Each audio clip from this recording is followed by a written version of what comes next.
See, this is my dog. He's having a seizure and he can't control his body. He's trying to stand up, but every time he tries to stand up, he falls. And I'm holding him so that he won't hurt himself.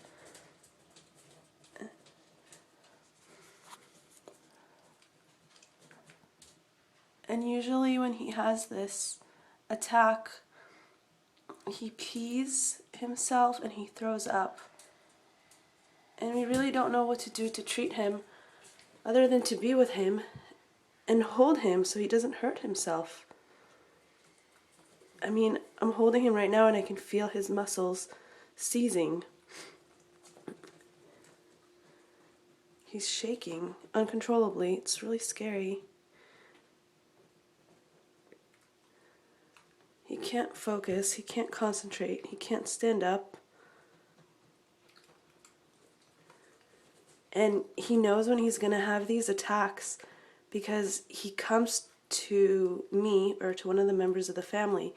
So if we're sitting down, he'll try and peck our legs and get our attention. And if he's sleeping with us in bed, he'll come to our head and he'll wake us up.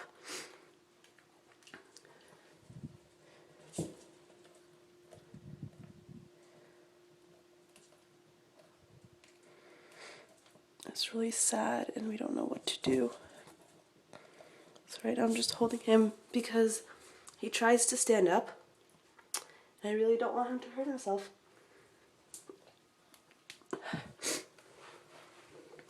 He's a teacup poodle and he's about 5 years old.